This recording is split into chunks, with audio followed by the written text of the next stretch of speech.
تو یہ آیت مبارکہ 181 ہے. اس کا شان نزول کیا ہے؟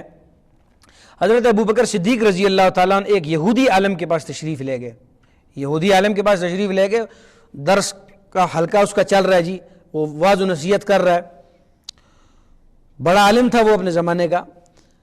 تو حضرت ابوبکر صدیق رضی اللہ عنہ کے پاس تشریف لے گئے اور اس سے جا کے کہا کہ اللہ کے بندے، تو عالم ہے، کوئی جاہل نہیں ہے، تورات تو نے پڑھی ہے، سمجھی ہے، اور تو بیان بھی کر رہا ہے، اور تو نے تورات میں ساری نشانیاں بھی دیکھ لی ہیں کہ ہمارے پیارے جو نبی ہیں حضرت محمد مصطفیٰ صلی اللہ علیہ وسلم، وہ اللہ کے واقعی نبی بھی ہیں، اللہ کی طرف سے بھیجے ہوئے رسول بھی ہیں، اور ان کی جو نشانیاں تھیں وہ نشانیاں تو نے اپنی کتاب تورات میں پڑھ بھی لی ہیں.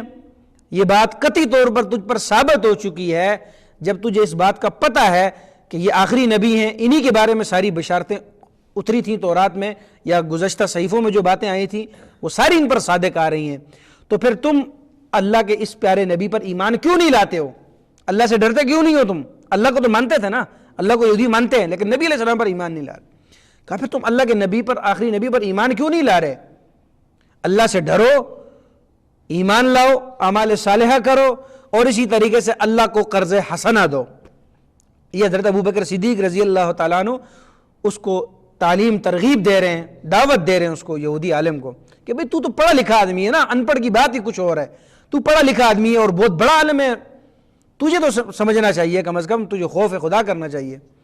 اب آپ نے جب ان سے اس یہودی سے یہ باتیں کی تو یہودی کہنے لگا، اب دیکھیں یہودی نے اس بات پر توجہ نہیں دی کہ واقعی میں نے نشانیاں پڑھی ہیں، واقعی مجھے پتہ ہے کہ یہ واقعی آخری نبی ہیں، ساری صفات ان میں پائی جاتی ہیں. اس پر اس نے کوئی تبصرہ نہیں کیا. لیکن یہودی تھا، اس نے فوراً اٹیک اس بات پر کہ دیکھو تمہارا اللہ قرض مانگ رہا ہے.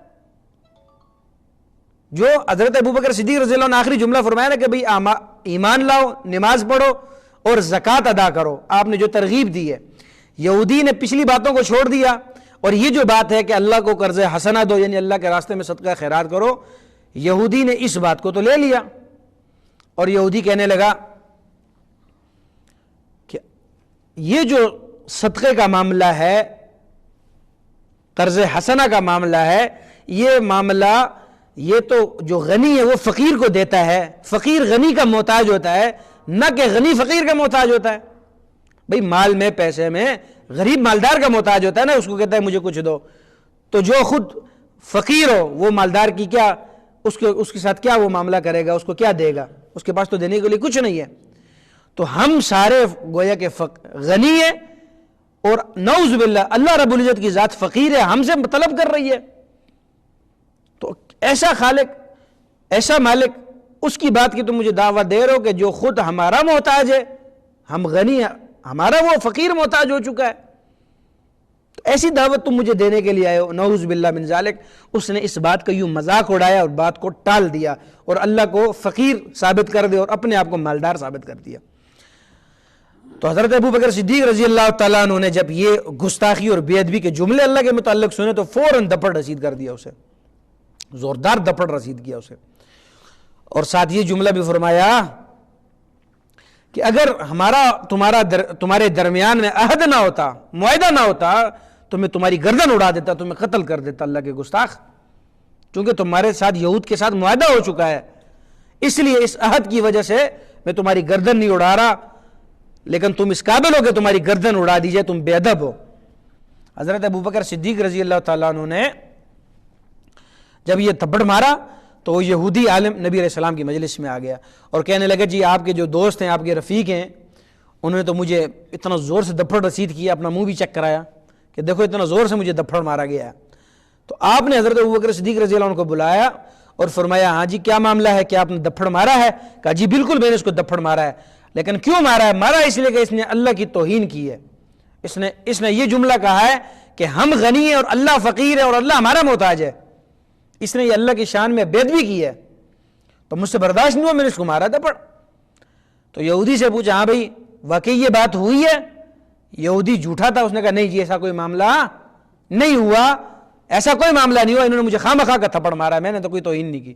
یہودی تھا، جھوٹا آدمی تھا. جب یہ معاملہ ایسا پیش آ گیا اللہ رب العزت نے فوراً حضرت ابوبکر صدیق رضی اللہ تعالیٰ عنہ کی صداقت پر قرآن کی یہ آیتیں اتار دی، یہودی کے جھوٹے ہونے پر یہ آیت اتار دی کہ یہودی جھوٹ بول رہا ہے، آپ کا دوست سچ بول رہا ہے، اس نے واقعی مجھ پر اس قسم کے جملے اس نے بولے ہیں۔ تو قرآن کریم کی آیت اتری، لقد سمع اللہ، تحقیق اللہ نے سن لی، کیا چیز؟ قول الذین، اس بندے کی بات، کیا بات سنی؟